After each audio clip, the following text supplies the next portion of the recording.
Merry Christmas, and this being my last video before Christmas Day, I wanted to talk about the most infamous of all of the not-so-Christmas movies.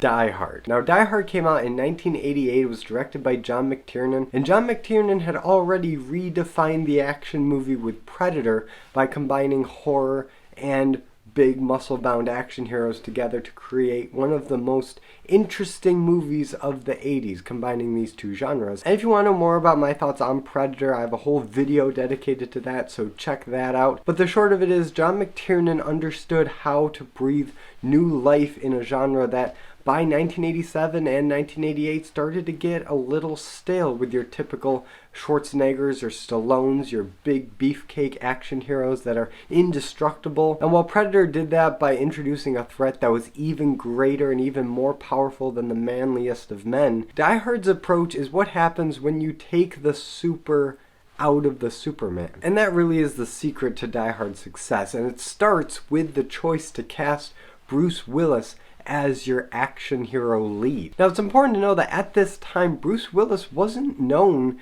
as this big action hero. He was known as kind of a comedic actor. He was on TV shows, and that was pretty much it. But that's exactly what Die Hard needed. Die Hard needed the everyman, someone that could get hurt, that wasn't Superman. He was just a regular dude that got trapped in this building and needs to make the best of this terrible situation. And what this movie and Bruce Willis's portrayal does so well is making you believe that he could die. He's not the invulnerable Mr. Olympia Arnold Schwarzenegger. He's already starting to lose his hair. He's muscular, sure, but he's not, 6'5" Mr. Olympia. He's just your average small frame guy that you believe could die in this situation. But what is the story here? Well, you've got Bruce Willis as John McClane, and he's a cop from New York City, and he's been flown out to California to meet his wife, and him and his wife aren't exactly on great terms. The distance has been hard. She lives in California, he lives in New York. She got a great job. He couldn't really say no, and now he's been invited to her office Christmas party at Nakatomi Plaza, and all seems to be going about as well as could be expected. Again, the relationship isn't on the best terms, but it seems to be going okay. But the story really gets going when Hans Gruber, played amazingly by Alan Rickman,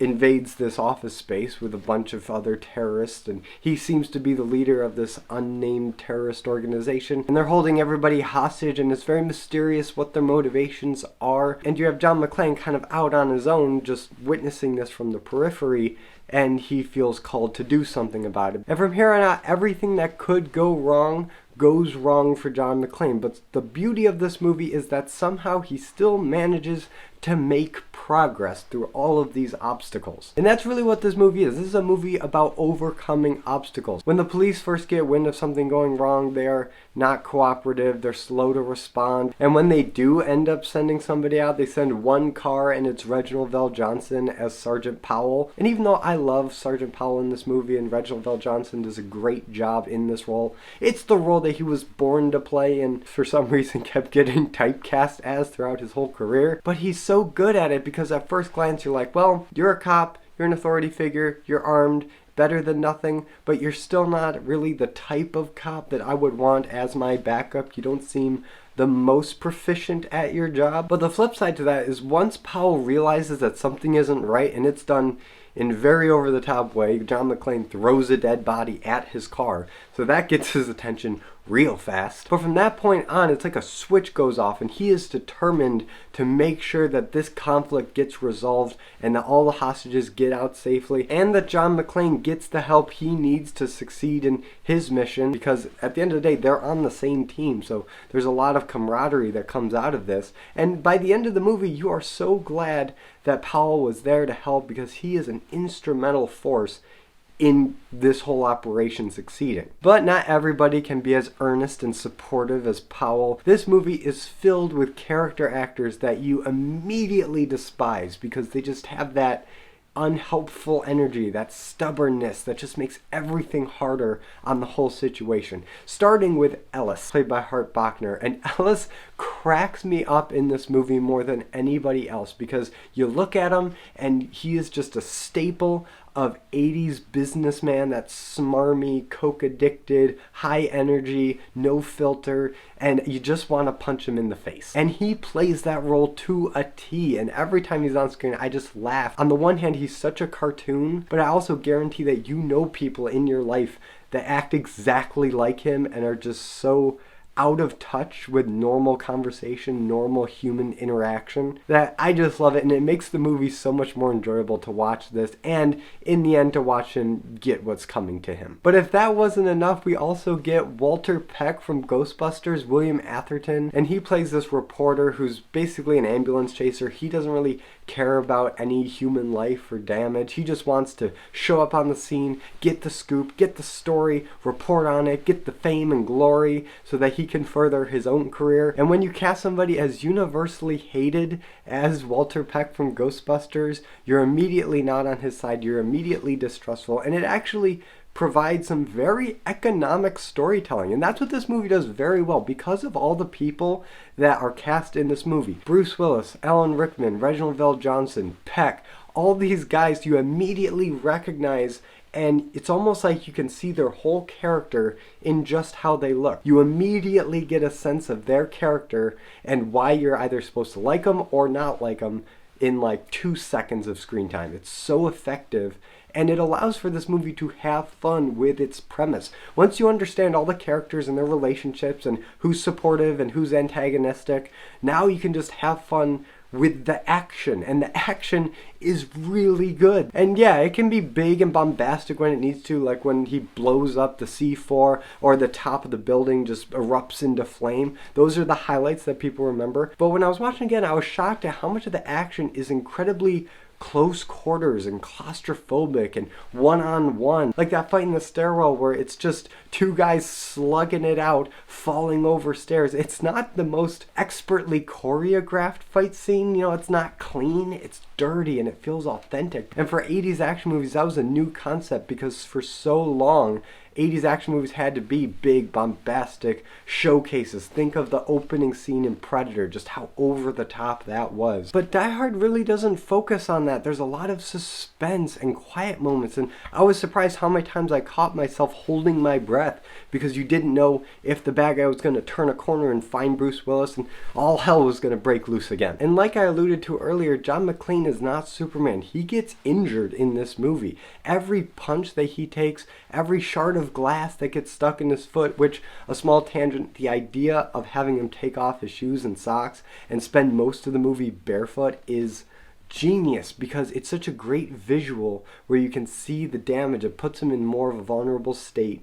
and when he takes damage, when he gets glass in his feet, when his feet get blistered, you see it and it's immediately recognizable. Like I said, everything in this movie is so efficient at delivering information, and the idea of having him barefoot is just another example of that. But his feet are not the only parts of him that get damaged. By the end of the movie, he is just covered head to toe in blood, and I always laugh at the end of the movie when he kisses his wife, and it's supposed to be this super romantic scene, but she's kissing this guy, and yeah, it's her husband and she loves him and they just went through this life-endangering situation. But I can't help but think that it's a little gross when she's embracing him and he's just covered in blood. But that is the toll that this movie takes on John McClane. He does not get out without a scratch like it's Commando or something. You really feel the pain by the end of this movie, which makes it all the more uplifting and encouraging when he does win and the bad guys are defeated, and you have your happy ending. But something I haven't really talked about yet are the villains. Now, I said Hans Gruber, played by Alan Rickman, is great. You immediately understand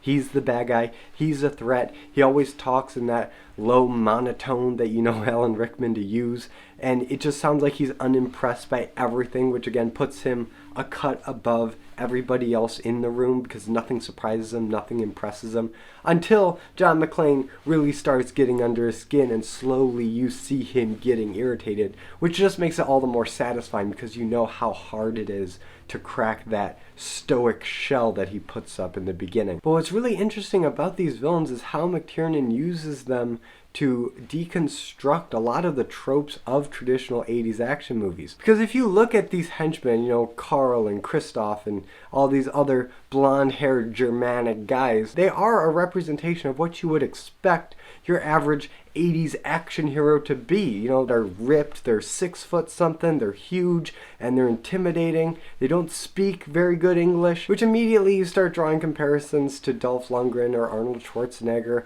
or Jean-Claude Van Damme. Again, these guys that were super ripped, super athletic, big dudes, larger than life, and also had some incredibly thick accents and trouble with the English language. And in this movie, you see John McClane, this average kind of frumpy New York cop everyman, systematically picking off these guys one by one. So you see visually how this new approach to an action hero is superseding or taking over the old guard and defeating them. But it goes even further than that, because not only do these villains make you think differently about what an action hero could be, it makes you think differently about what a villain could be too. Because these guys show up, they claim to be terrorists, but they don't really have an organization name. You don't really know who they work for or what they want. They don't have demands. But over the course of this movie, you realize that these guys aren't terrorists.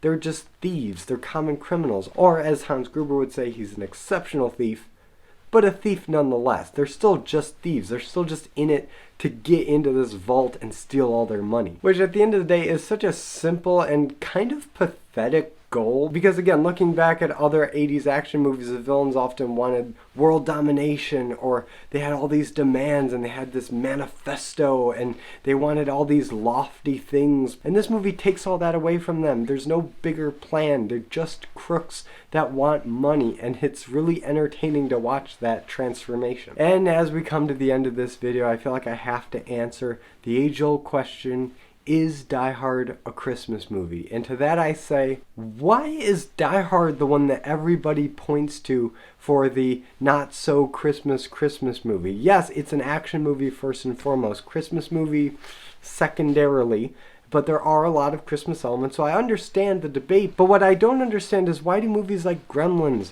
or Home Alone or Love Actually or You've Got Mail, why do they never get brought up first in this kind of conversation or debate or whatever you want to call it? Why is it always Die Hard? And to that I say, I think it's because Die Hard is just such a phenomenal movie and was such a game changer when it came to 80s action and what an action hero could look like and act like, and the obstacles that he could go up against and actually feel pain and the violence of it. I think that left such an impression on people, and for good reason.